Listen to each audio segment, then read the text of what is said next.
All right, we are live. Welcome everyone to another edition of our weekly Wednesday series where I have the fortunate opportunity to get to interview some of the top agents all across the country. And today we're delighted to have Clarissa out of Asheville, North Carolina, join us. So I personally have never been there. I've actually haven't even heard of Asheville on my end, coming from a bigger area of the Bay Area. But I'm certainly interested and I would love to learn more. And I'm sure the audience will be able to learn a whole lot more momentarily. But before we have Clarissa tell us about herself, quick update for everyone. As you guys may have noticed, interest rates have continued to drop. So if you're renting or you know of anyone considering to do a possible trade up, I'm certainly never too busy to be introduced to help you along with that journey. However, without further ado, let's get started. Clarissa, thank you so much for joining us. Why don't you tell us a little bit about yourself? What did you actually do before you got into the real estate industry, and how long has it been so far? Okay, thanks for having me, Spencer. I appreciate it. So I've been in real estate about 3 years now, full time. Previous to that, I owned a bar and restaurant in Asheville called The Social. It's still a bar and restaurant that I sold right before that. And I grew up in this area, so I've done quite a few jobs over the years, but most all center around either restaurants or retail before I got to real estate. Nice. And what led you to get into real estate? My little brother was a realtor since he was 18 years old. And so I've just watched him really thrive in that role. And he was always like, you should get your license too. He moved from Asheville to Manhattan a couple years back, and he was the team leader at Keller Williams Manhattan for a little bit. And then he started his own brokerage called Skyward Steel. So he was always encouraging me to go ahead and make the leap and make some money. Very interesting. Did you ever have a opportunity or a chance to actually work together, or because of the geography, it never really happened? Interestingly enough, he just joined EXP, his team of about 30 agents, and himself just signed up underneath me. So previous to that, we have not really worked together other than when I first got started, he would basically pay for Zillow leads, and then I would give him a 50% referral fee. So we did that for, quite a while when I first went out on my own. Got it. And so, oh, wonderful. And so tell us a little bit about the kind of the traction, right? So like, how did it go the first year, and what are you kind of projecting, or what have you done so far this year in terms of the volume, but also in terms of the dollar amount?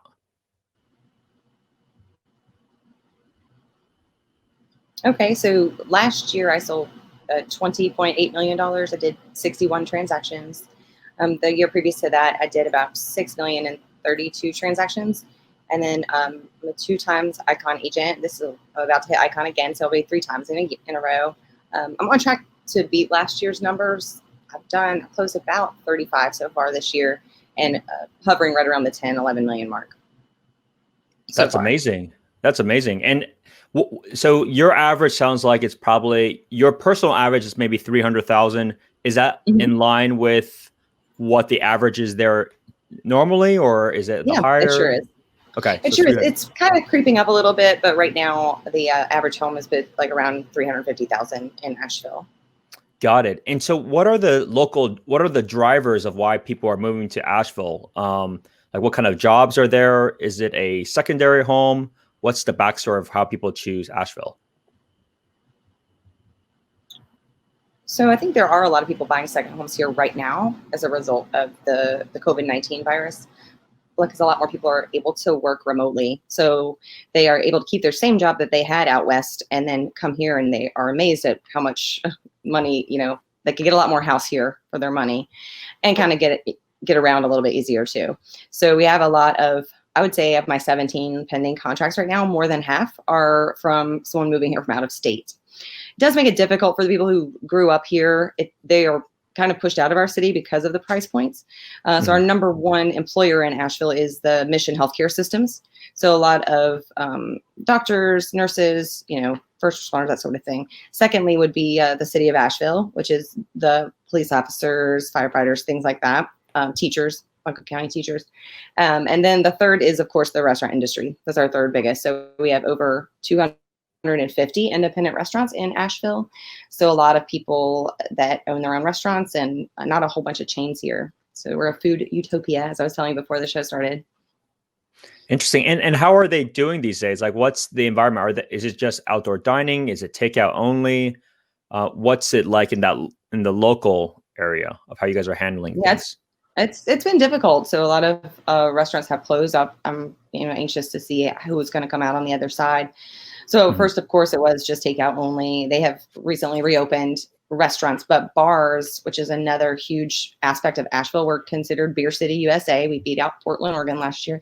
Oh, Um, wow. Okay. so yeah, we have a lot of local breweries, like fantastic beer here, and so bars are unable to open. The only way you can open right now under the governor's order is if you're a restaurant, also with alcohol. And then Buncombe County has its own restrictions where you have to stop serving. For previously, bars were able to serve food and beverages until 2 a.m. Now they're having to cut that back significantly. So I know it's tough on those folks, and hopefully Yeah. they'll get through this, and hopefully we can reopen soon, all the way. Is it getting any better as the months goes on, or is it kind of just this? Is this stuck for what's been reopening in your area? Right. Oh no, and just this morning in the paper, I was reading that we had a decline in cases, and that the hospitals were having a decline in hospitalizations. Mhm. And school is remote again right now, so the kids will not be going back to school. Hopefully, and they'll go in the fall, but they're not able to go as scheduled. So hopefully, we'll see those numbers continue to decline, and everybody can, get back to whatever normal is. So. Nice. Okay. And so tell me a little bit about the type of home you can get, right? So the average home is $300,000. And like how big of a home is that? Is it a single family home? Do you guys Yeah, for have? 300,000. Go ahead. Yeah. Oh, sorry, I couldn't hear the rest of the question. So I think you said you're asking what you could get for that money. So for Yeah. 300,000, it depends which part of town. In West Asheville, you could get a 2-bedroom, 2-bath, about 1,000 square feet for 300,000, or a little bit more. Probably you'd have multiple offers. If you're looking in other parts of town or just a little bit outside of Asheville, you might could get a 3.2, 1,700,000 for 300,000. So it just depends on which part of town that you're looking at, but. I would say anywhere from 1,000 to 2,000 square feet you could expect in around a 2 to 3 bedroom home. Are there many condos and townhomes in your area, or that's not really applicable? No, there definitely are. They're certainly building more. There's a lot of apartments they're building because the locals are unable to purchase oftentimes, and they'll end up renting. So they're Oh, building a lot interesting. of apartment complexes. Condos can be, a great way to go as far as affordability. You can probably, the cheapest condo I've seen in a while is like 125,000, but then you've got your HOA dues. So Mhm. if you want a house under 200, you're usually looking at a mobile home. Our mobile homes sell anywhere from 130 to 200,000 for like a double wide, like a 3-bedroom, 2-bath double wide. So They it's pretty they almost competitive market. Like I said, it's, Yeah, I mean, they almost if a go mobile ahead. home costs that much, they almost might as well just buy a single family home or a condo, right? I mean, that's very comparable, which is really interesting out in your area. Well, I think if you needed a 4-bedroom home, the only I option see. you're going to have is a mobile home. So, and you needed to stay under 200. So I very see. hard market. Got And we're it. seeing those, appreciate just the same as homes right now. It's very Mhm. interesting to watch our market kind of explode around here. Interesting. Do you have many investors from a rental perspective, or not so much? Absolutely. So Asheville is number one for Airbnb in rentals. So across the Oh, wow. nation, as people are looking for Airbnbs, Asheville, North Carolina is the number one searched place to come. So we also have restrictions against those in the city, but in the county, just outside the city, then that's a commodity. A lot of people are trying to do that, grab up those rental and do short-term rentals with those. Hmm. Hmm. We're not seeing as many long-term rentals, and it's a problem. Definitely, I think that's one of the reasons City Council had voted to ban short-term rentals within the city, because they wanted to save those homes for more first-time home buyers. But we definitely do Hmm. see investors coming in here right now, especially from the short-term rental perspective. And how is that business still going? I know Airbnb in general has shifted their It's business completely, but given I think not here. the It's everybody wants it. Nobody wants to stay in a hotel right now. I interesting. know that I have a couple of short-term rental commercial property that I have under contract that's 8 different units. They're completely booked. They have been since June, every day of the week, every unit, all the way through October. So Wow. it's not really slowed down here. I think the hotels have been affected because less and less folks want to stay in a hotel when they're vacationing, just due to the COVID-19 virus. Hmm. I think you're right. I mean, because I think Asheville seems like it's a destination that's very doable from a drive perspective.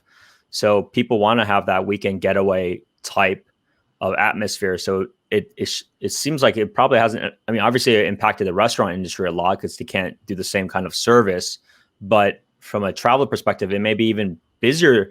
Would you say it's actually even busier than usual because people can't fly or don't really want to fly anywhere anymore? But since it's only a couple of hours away from a lot of metros, uh, they it should be more popular than ever. Is that fair to say in Yeah, this time? absolutely. So they did ban short-term rentals for a short period of time in March Hmm. and April, and then when they were able to reopen, it just started to rebook so much. And yeah, we were seeing a lot more traffic, a lot more out-of-town license plates for sure Mm. in the area, and that's a lot of people just getting out. Which we're a huge, we're nestled in the mountains of Western North Carolina and the Appalachian Mountains. It's gorgeous. So people are Hmm. already coming here to see waterfalls and go hiking and experience the food and the brews and all that. So yeah, they're able to and still work remotely. So it's just been an interesting transition for Interesting. sure. And so, how has the local market been in terms from a real estate perspective, right? So, was it really hot all year? Did it slow down at all? What were the trends over the last 6 months? Right. So it started out really great, just like we all thought 2020 would. Hmm. Closed, I think 9 properties in January, and then February was the same thing. I think had 3 or 4 closings, which was normal for February. Hmm. I had a ton under contract for March, and as soon as that COVID hit, I had I think 8 terminations in one week. Every morning I was waking up like another termination. But Jeez. then as soon as and they shut us down, we were not deemed essential employees. So a lot of people were really scared, obviously, and fearful. A lot of investors backing back out. But at the same time, remember how we also employ healthcare is our largest employer, and we have so many essential jobs: the police officers, the firefighters, the teachers. So those people are still looking for places to live and taking advantage of the excellent interest rates. So then, as soon as we were deemed essential again, I mean, it's just been nonstop. 3 under contract in one day. I have 17 pending deals right now with me and my team. So it's just been it's great. I'll take it while I can. And hopefully, it won't slow back Yeah. down. Are prices continue to increase? Is that what you're seeing as well? Absolutely. Really low Yeah. inventory. So on the seller side, it's definitely a seller's market. I'm finding whether the house is 200,000 or whether it's a million, I'm getting a contract within 30 days if it's priced correctly, often with multiple offers. So the buyers are paying full price and happy to. And, one of my buyer agents put in an offer recently, went 10,000 over asking on a, $250,000 house and still didn't win the bid. So it's very competitive. You've got to be ready to roll and be a serious buyer right now if Mhm. you want to play in this market. Like how long do things last on the market? Is it a week and then offers are due? Like what's the current turnover for just a, a fair price property? A fair price probably is going to go under contract in a week. Mhm. Oftentimes it just depends on the agent and what their clients decide to do. We see a Right. lot of one day on the market and then it's gone. So, like I said, especially under the 300,000 and 400,000, you've got to be ready to pay top dollar and have a very big competition going on. Wow. Do you still see that happening throughout the year? Do you guys have aspects of seasonality where people may stop looking? But do you expect this to continue to happen for the rest of the year? I do personally, in my experience, the slowest months are typically January, February, and March. Biggest tourism month where we have the most leaf lookers coming to see the leaves change on the mountains. And then, yeah, all last year and the year before, I stayed so busy all the way through the winter, through January. So I'm sure a lot of that depends on what happens in the election and what happens with the COVID-19 and um, but yeah, right now, like I said, I think everyone's just so busy. I know that my favorite attorney said that he closed, over 100 in July is a record for him. And July was a record for me. So we're just seeing crazy numbers coming out of everything right now. Got it. And so how do you personally manage your business, right? I mean, you do basically on average, sounds like maybe an average 6 or 7 a month, something like that, right? Mm-hmm. So I mean, so how are you? I close at least one a week, right? And Okay. I have an assistant who is a Mhm. virtual assistant, and she does all my paperwork and sometimes will help with contracts and even Mhm. sometimes help with going to get groceries or taking my kids somewhere. Oh, okay. So She does everything. it's a local That admin, not a virtual, right? Yes, she's local, but Okay. she's virtual. Like, she doesn't. We don't work usually, side by side. Uh-huh. Then, as I told you, I'm in the Keys right now, and we're still working together. So, then I Yeah. have an awesome buyer agent, Victoria Clark, and she just came on new to the team this year. And then I Nice. have two other referral partners. They're really not part of a team, but I'll give them leads if Victoria and I can't take them, and they will pay us like 50% referral. So, and we might expand the That team as we grow. Are those referral agents within like the same area that you would normally cover? It's just when you have too much, you just refer it out. Is that how it That's works? correct. Yeah, they live here in Asheville as well, and Okay. they're both, underneath me with EXP. One of them, I'm her mentor. The other one already graduated the mentorship program, but they're people that I trust and to do a good job, and they've got their own business as well. I don't even know that they'd want to join a team, but they're always willing to take extra work. So Hmm. it works for us right now. Nice. And have you shifted your business at all during this time? Like, are you doing anything different? Is anything taken away these days too in your area? Yeah, I mean, but I'm trying to figure out a way to get more organized for sure, and slowly getting there. But I think sometimes, things happen so fast. So as the business was growing and I realized I needed people, it's hard sometimes to slow down and train and do the right thing. So trying to get organized with my assistant, my buyer agent's really going to help us, I think, to speed up the process down the road. Hmm. Are open houses still available in your area, or they're removed for good? No, you can do an open house. A lot of times we're Oh, doing wow. ones where you take a reservation, you let someone know which time to come. We also, if you're doing we did one last Sunday, for instance, and you're not allowed to have more than 10 people come into the home at once. Of Oh, wow. That's a lot of people course, then, everyone right? has to have masks on. Got hand sanitizer there available. Yeah. Well, we never really had 10 at a time, but that's Right. the rule. So you Oh, definitely cannot wow. have Okay. that. But I think they ended up having 4 different families come through all at different times. So it worked out really well. Just keeping, Uh-huh. social distancing and all of that. And of course, it's up to the seller. I've had a seller recently, who has had cancer, and she's like, she would not want that at all. So I Right. do my best with my listings to go ahead and do a walkthrough video and a drone video on everyone. So it really eliminates sold a bunch sight unseen from people that didn't want to come till closing. So much as I hate to do that, it's still nice in this climate to have that. Interesting. Now, I know you mentioned things are moving very quickly from getting in contract. Do they typically have still contingencies in place, or their non-contingent offers is the norm in your area? Most are non-contingent. However, I have one that's a contingent right now on one of my listings. They're need to sell this one to buy what they're buying, and our buyer came in and needed to sell theirs in Seattle before buying this one. In most cases, a seller wouldn't take that, but we didn't have any other offers. So I think it just depends on the situation. But in most instances, the seller is going to choose a different offer that doesn't have that Sure. contingency there.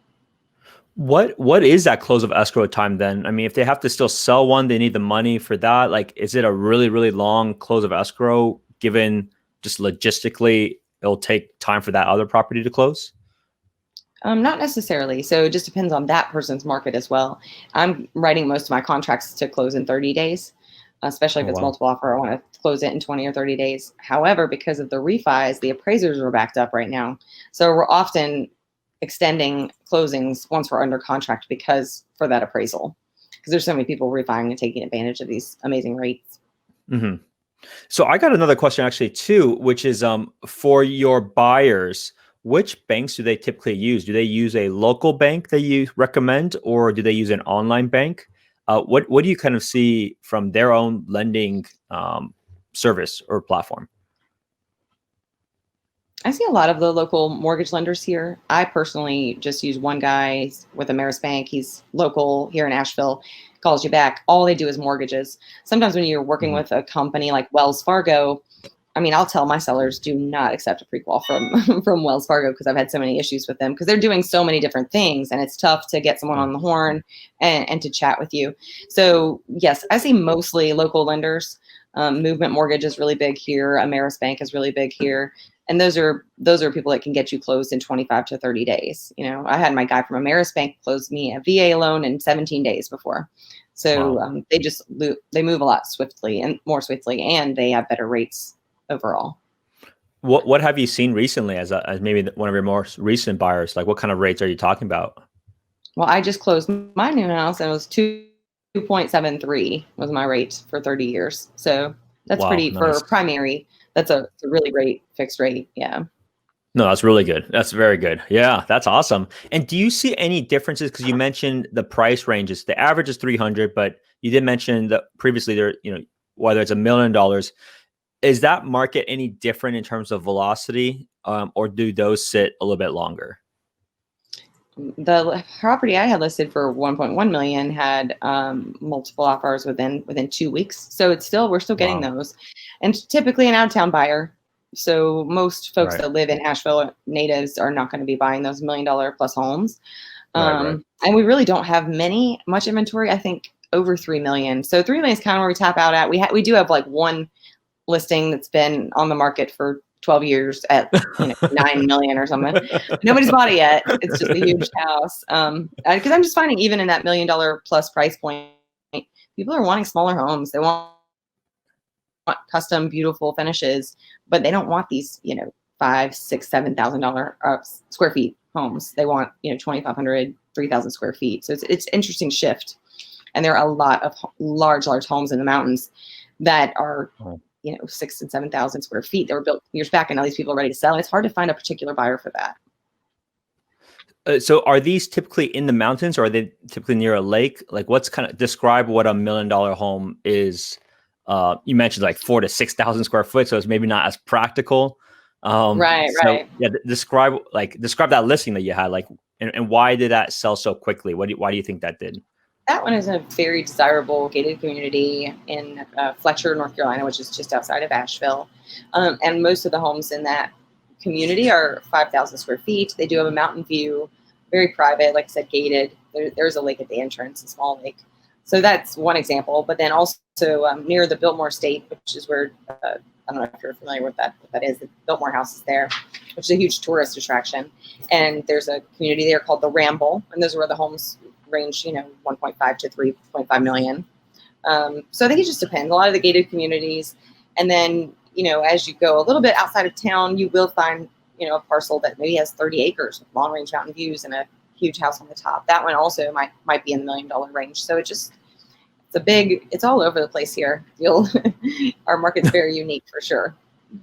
Interesting. Well, very good. Well, thank you so much for sharing about the local market. It's always fascinating, especially now I can't even go drive or fly anywhere to see new areas. It's always nice for local top producers like yourself to be able to share like why are people coming here. And I'm sure some people will eventually, if they're nearby, they'll love to drive out there, but some eventually would probably have it as a bucket list to go travel, especially if they're big foodies or beer beer lovers, things like that. Brewery certainly is huge. Yeah, hiking.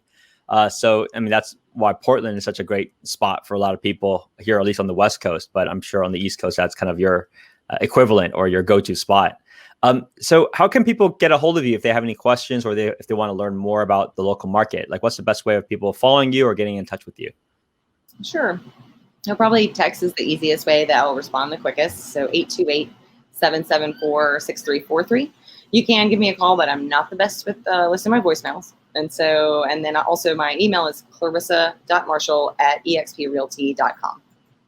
Wonderful. Well, thank you so much for showcasing and sharing, how you got started in the process, in the real estate journey, but also about the local market. Thank you, everyone else for tuning in, and I'll see you at the next one. Bye now. All right, thanks so much, Spencer. Bye-bye. Bye-bye. Thanks for making it to the very end of my YouTube video. If you like the content, please hit that subscribe button. Make sure you hit that little bell as well, since it'll give you notifications of when my next episode is. If you know of anyone that is considering to buy or sell a home here in the Bay Area, I'm never too busy to help more people. Always welcome to have a conversation, regardless if you're ready to go right now or if you wanted to buy 5 years later. Click on that calendar link, and then you'll be able to book an appointment with me and love to have a conversation about your situation. In the meantime, I also do have a monthly newsletter, so feel free to hit that link below, and then you'll be able to get my updates, personal updates that I write once a month in terms of what is going on with the market and some of my latest activities. Hope to see you at the next one. Thank you.